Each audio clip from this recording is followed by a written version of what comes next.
Bom, nessa aula nós vamos tratar do assunto responsabilidade solidária. Segundo o Código Tributário Nacional, são solidariamente obrigadas as pessoas que têm o interesse comum, né, na situação que constitua fato gerador de obrigação principal e as pessoas expressamente designadas por lei. E na solidariedade não existe benefício de ordem. Quais são os efeitos da solidariedade? Eu tenho na verdade eu tenho dois, né? Não, aí não teria solidariedade. Dois ou mais obrigados, tá? Tendo em vista a ocorrência daquele fato gerador, daquela obrigação, eu tenho duas ou mais pessoas, duas ou mais empresas obrigadas.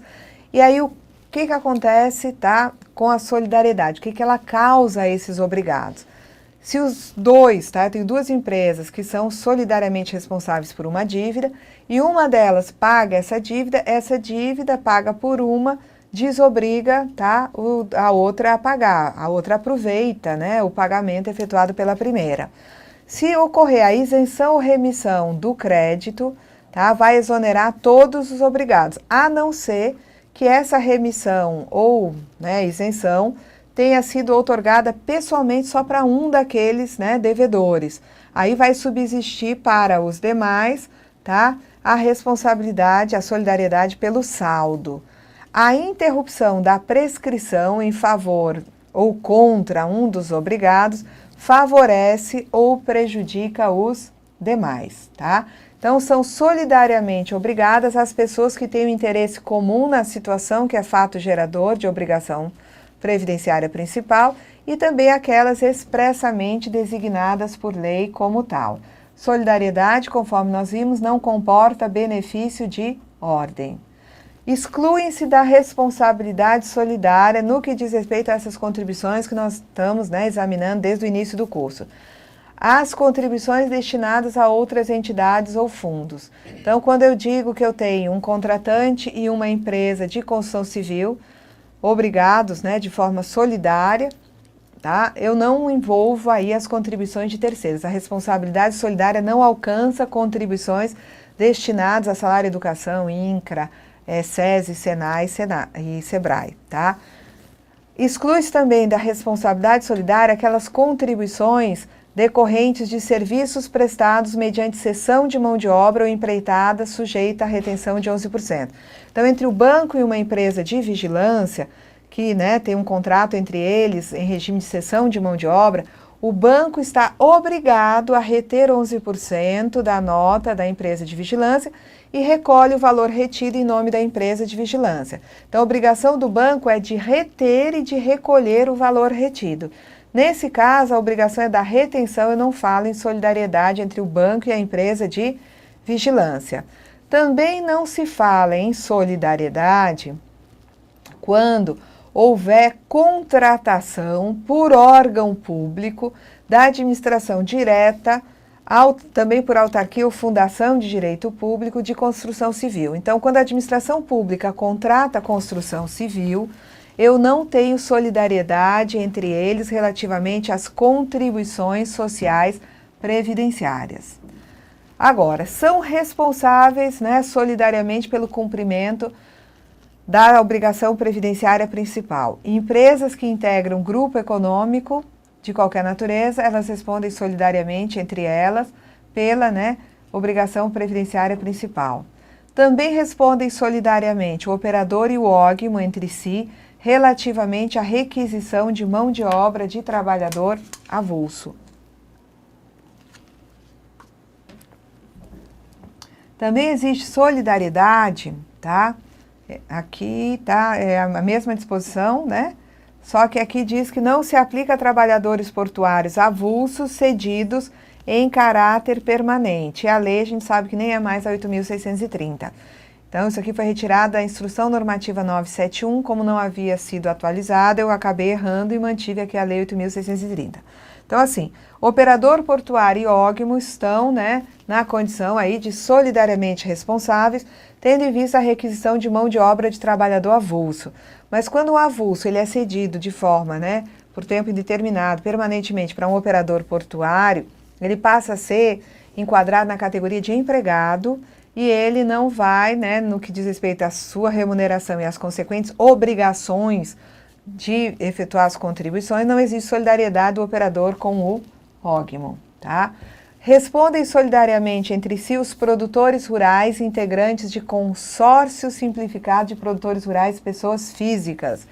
Respondem entre si as pessoas que têm um interesse comum, né? Respondem solidariamente as pessoas que têm um interesse comum na situação que constitua o fato gerador da obrigação previdenciária principal, conforme, né, disposto lá no artigo 124 do CTN, né, que nós já examinamos no início dessa aula.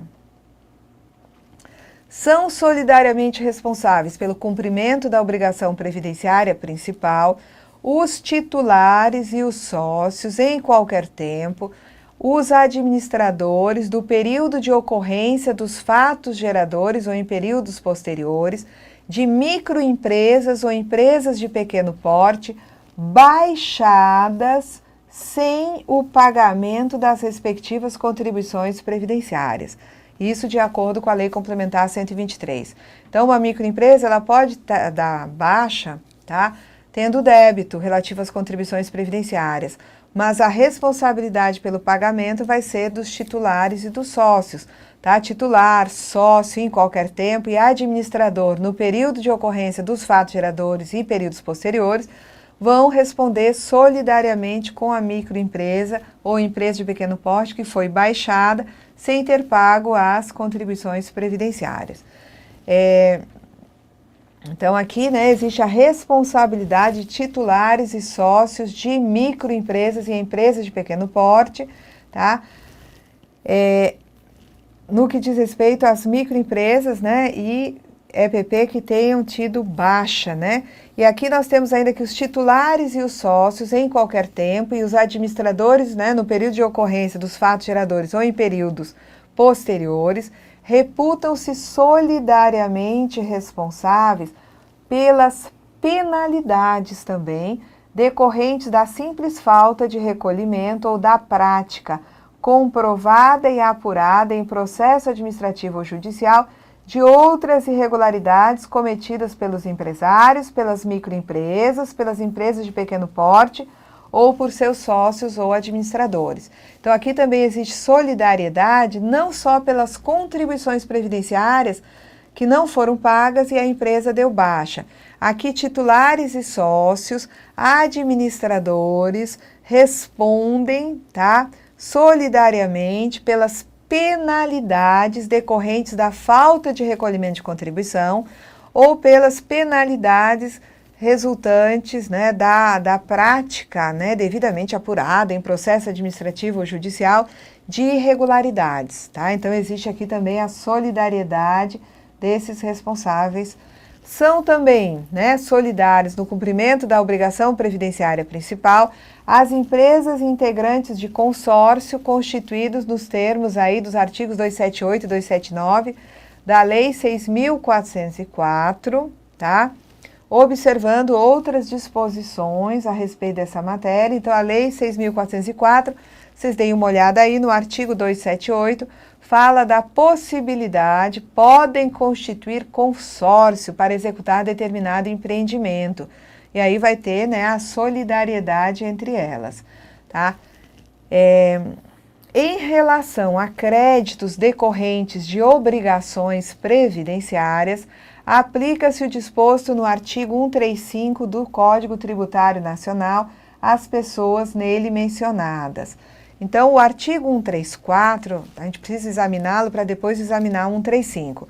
O artigo 134, ele diz o seguinte, que no caso de impossibilidade de exigência de cumprimento da obrigação principal pelo contribuinte, respondem solidariamente com este nos atos em que intervierem ou pelas omissões, né, de que forem responsáveis, pais pelos tributos devidos pelos filhos menores, tutores e curadores pelos tributos devidos por tutelados ou curatelados, administradores de bens de terceiros pelos tributos devidos por estes, inventariante pelos tributos devidos pelo espólio, síndico e comissário, pelos tributos devidos pela massa falida ou pelo concordatário, tabeliães, escrivães e demais serventuários de ofício pelos tributos devidos sobre os atos praticados por eles ou perante eles em razão do seu ofício, sócios no caso de liquidação de sociedade de pessoas. E o disposto nesse artigo só se aplica em matéria de penalidades, as de caráter moratório. Aí o 135 diz assim: são pessoalmente responsáveis pelos créditos correspondentes a obrigações tributárias resultantes de atos praticados com excesso de poderes ou infração de lei, contrato social e estatuto, todas as pessoas que foram listadas no artigo anterior, mandatários, prepostos e empregados, diretores, gerentes ou representantes de pessoas jurídicas de direito privado. Vamos à Lei 8.212. A Lei 8.212, no artigo 30, tem o inciso 6 desse artigo 30 que diz que proprietário, incorporador de imóveis, dono de obra, condômino de unidade imobiliária, qualquer que seja a forma de contratação de construção, reforma ou acréscimo, eles respondem solidariamente com o construtor. E tanto esses contratantes e a construtora vão responder também com a subempreiteira, uma empresa que tenha sido subcontratada para executar totalmente o projeto, ressalvando sempre o direito regressivo contra o executor ou contratante. Então, existe solidariedade entre todos os envolvidos, tá? Um proprietário de um terreno quer construir lá um prédio, contrata uma construtora, a construtora repassa integralmente esse contrato para uma outra construtora. Então, vai haver solidariedade em todos os pontos, entre o proprietário e a construtora, entre a construtora e a subempreiteira, e entre o proprietário e essa subempreiteira. E nessa relação sempre vai estar assegurado o direito regressivo entre as partes. Na solidariedade não há benefício de ordem, pode-se exigir a contribuição de qualquer um dos envolvidos, na medida em que não se prove o pagamento dessa obrigação, e aí aquele que pagou pode entrar regressivamente contra o outro, e também se admite a retenção de importância devida à seguridade, devida à previdência. O contratante, o proprietário, pode reter da construtora 11% da nota, ele não é obrigado a fazer isso, mas ele pode fazê-lo para assegurar o recolhimento dessa contribuição. Muito bem. Quando nessa contratação, tá, eu tenho alguém adquirindo um prédio que não adquiriu direto da construtora, adquiriu de uma empresa de comercialização de imóveis ou de um incorporador de imóveis, essa pessoa que está adquirindo, né, essa empresa ou essa pessoa física que está adquirindo um prédio ou unidade imobiliária, não responde solidariamente com a construtora. A solidariedade vai ficar entre incorporador e construtora, entre empresa de comercialização de imóveis e construtora. Aqui não temos contribuição devida à seguridade, quando for uma construção residencial unifamiliar destinada a uso próprio, tá, do tipo econômico, executada sem mão de obra assalariada, isso aqui já, né, ultrapassou um pouco a solidariedade. E inciso 9 fala das empresas integrantes de grupo econômico e nos diz que elas são solidariamente responsáveis entre si pelas obrigações previdenciárias. O regulamento trata desse assunto no artigo 220. Esse artigo 220, ele repete o que nós encontramos lá na Lei 8.212, dizendo que proprietário, incorporador de imóveis, definida aí na Lei 4.591, dono de obra e condômino de unidade imobiliária, que tenham contratado construção, reforma ou acréscimo, que não envolva nesse contrato cessão de mão de obra, são solidários com o construtor e o construtor e aqueles outros contratantes com a subempreiteira pelo cumprimento de obrigações para com a Seguridade Social, sempre ressalvado o direito regressivo de um contra o outro e admitida a retenção de importância devida ao contratado para garantir o cumprimento das obrigações previstas aí no regulamento. E como é solidariedade, nunca se aplica o benefício de ordem. Então aqui é o seguinte, eu tenho um proprietário, dono de obra, incorporador ou condômino de unidade imobiliária que contrata uma construtora, tá? Esse contrato tem que ser um contrato né, sob a forma do que a gente chama de empreitada total. Empreitada total, e tem que ser, então, né, nesse caso aqui, a gente poderia dizer de outra forma que tem que ser um contrato sem envolver cessão de mão de obra. Tá? Na verdade, não envolve nem cessão nem empreitada de mão de obra. É sem cessão de mão de obra, é um contrato em regime de empreitada total. Então, esse proprietário contratou essa construtora para construir todo aquele prédio que está no projeto. Essa construtora, se ela subcontratar outra construtora e efetuar o repasse integral, a construtora não tem condição de efetuar, tá?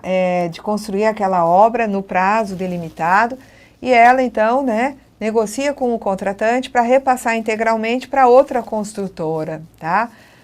O que acontece nesse caso? Existe solidariedade entre o proprietário e a construtora, entre a construtora e a subempreiteira e também aqui. Então, aqui tem solidariedade e aqui também, ok? Tá? Agora, quando um proprietário ou dono de obra contrata não uma construtora registrada no CREA, mas uma empresa prestadora de serviços de construção civil, e esse proprietário ou dono de obra, nesse caso, ele tem que ser uma empresa, uma pessoa jurídica. Aqui não se fala de solidariedade, não, tá?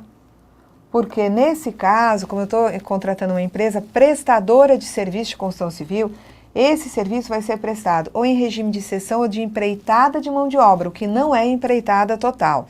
Nesse caso, não se fala de solidariedade, sim da obrigatoriedade de esse proprietário reter 11% da nota fiscal de serviços emitida pela prestadora de serviço e recolhe em nome da prestadora o valor retido. Então, aqui não existe solidariedade. Uma outra possibilidade é quando um proprietário, ele contrata, ele é que administra, tá, aquele projeto, ele tem uma obra sob sua responsabilidade, ele que matriculou essa obra, e ele contrata construtoras que vão prestar serviço na sua obra. Então, vem a construtora 1 e executa parte do projeto. A construtora 2 executa outra parte do projeto. Nesse caso, eu também não vou falar em solidariedade, porque aqui são duas empreitadas parciais, tá? Eu não estou falando de empreitada total, onde se contrata uma única construtora que fica responsável pela execução de todo o projeto. Nesse caso, se esse proprietário é uma pessoa jurídica, é uma empresa, esse proprietário retém 11% da nota emitida pela construtora 1 e recolhe. Retém 11% da nota da construtora 2 e recolhe, tá? Retém 11% aqui e recolhe em nome da construtora 1. Retém 11% aqui e recolhe em nome da construtora 2. Aqui não se fala em solidariedade porque não existe uma empreitada total sendo contratada e sim duas empreitadas parciais, tá? Existe aqui outro caso que eu tenho um proprietário que contrata uma construtora para executar totalmente aquele projeto todo. Aqui eu digo que existe solidariedade, seja esse proprietário, em caso de solidariedade, proprietário, minha gente, pode ser pessoa física ou pessoa jurídica. Essa construtora não tem condição de executar todo o projeto, ela subcontrata. Tá? Perante o proprietário, essa construtora responde pelo projeto, essa construtora matricula a obra, tá? Mas na execução dessa obra, né, pela qual ela responde perante o proprietário, ela fica subcontratando. Vem uma outra construtora e faz uma etapa do projeto, vem uma segunda construtora e faz outra etapa. Então, aqui entre a construtora, tá? Primeira e a 1 não tem solidariedade, entre aquela construtora lá em cima e a 2 não tem solidariedade. O que essa construtora faz é reter 11% quando as outras construtoras subcontratadas emitirem notas e recolher em nome de cada construtora, tá? Então, aqui nessa segunda situação aqui, tá? Não se fala em solidariedade entre a construtora contratante e as demais construtoras. Então, não se considera cessão de mão de obra, porque eu só tenho solidariedade entre o proprietário e a construtora quando não tiver cessão de mão de obra. Então, o que é a situação que não envolve cessão de mão de obra? Não se considera cessão de mão de obra a contratação de construção civil em que a empresa construtora assuma a responsabilidade direta e total pela obra ou repasse o contrato integralmente. Vamos lá. O executor da obra, essa construtora que está executando a obra, deve elaborar distintamente para cada estabelecimento ou obra de construção civil da empresa contratante folha de pagamento, GFIP, tá? E guia da Previdência Social. Então, a empresa construtora que está executando a obra, ela vai emitir folha, GFIP e guia separada, distinta, tá? Para cada estabelecimento ou obra de construção civil da contratante, e a contratante vai exigir cópias da guia de pagamento de contribuições da GPS, da GFIP e das folhas individualizadas para aquela obra. Então, quando a construtora vem cobrar os serviços da contratante, a contratante, seja uma empresa, seja uma pessoa física, vai exigir nesse momento, para quitar essa nota fiscal ou fatura, que a construtora apresente a guia com as contribuições recolhidas, tá, sobre a mão de obra utilizada naquela obra. A contratante vai exigir a folha de pagamento da obra e a GFIP contendo os trabalhadores que exerceram atividade naquela obra. A responsabilidade solidária, tá, ela pode ser elidida, afastada. Então, uma empresa contratante, por exemplo, de uma construtora em regime de empreitada total, sabe que é solidariamente responsável com as obrigações previdenciárias, né, resultantes daquela contratação de operários daquela obra. A empresa contratante, ao quitar a fatura, tá, que a construtora lhe traz, ela vai exigir o quê? Conforme disse, recolhimento das contribuições sobre a remuneração dos empregados da obra, vai exigir a folha de pagamento, a GFIP, tá? E não vai ter muita preocupação com o valor da GPS que foi pago ali, o valor da contribuição paga através de GPS, quando a construtora traz a prova de que ela tem escrita contábil regular. Então, lá chega, né, a construtora com a fatura para cobrar os serviços, né, a medição, né, vamos dizer, do serviço prestado até ali. Então, a construtora chega, está cobrando ali, né, na nota fiscal, R$150 mil, certo?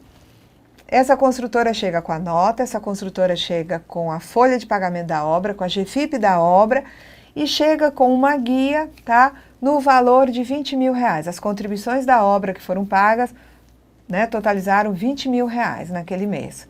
Ora, se a construtora trouxer a prova de que tem a escrita contábil regular, o contratante não vai se preocupar em fazer testes para ver se o valor da guia está correto. Esse contratante vai receber esses documentos, vai pagar a fatura e estará a salvo da solidariedade.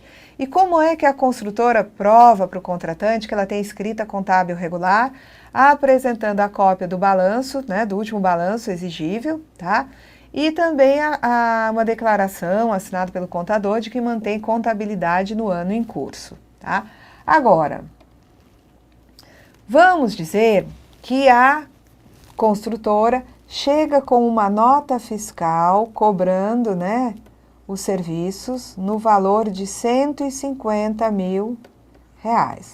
Cobrança de material e também da parte dos serviços, tá? Material e mão de obra estão sendo exigidos aí dentro de 150 mil. E chega com uma GPS em que o total de contribuições para a Previdência, tá, é de R$20 mil. Não traz prova, a construtora não prova que tem contabilidade regular. Será que a empresa contratante está salvo da responsabilidade solidária aceitando uma guia com contribuições nesse montante? A empresa vai ter que fazer alguns testes. Ela vai ter que aplicar percentuais que são definidos nas normas editadas pela Receita para aferir indiretamente a remuneração dos trabalhadores e a consequente contribuição. Então, vamos dizer que fosse uma obra tá? Onde 150 mil vem cobrando material e mão de obra. E não há escrita contábil no sentido de provar, tá? O valor da mão de obra, o valor, né, da folha como sendo correto. O que vai acontecer? Vai se entender que 75 mil é material e 75 mil corresponde a serviços aqui. Desses 75 mil, tá? 40%,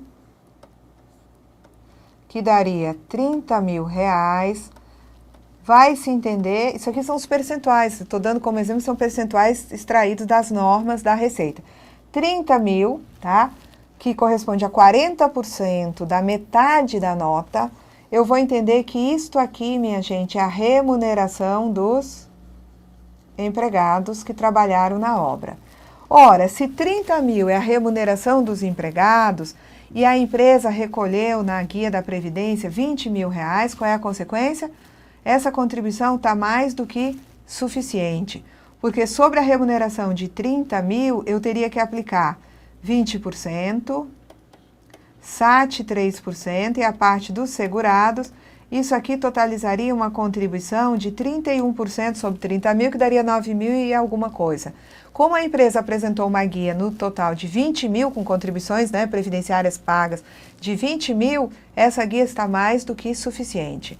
Mas se fosse uma guia de pequeno valor, que é aplicados esses percentuais normatizados pela Receita, a guia estava em valor inferior ao esperado.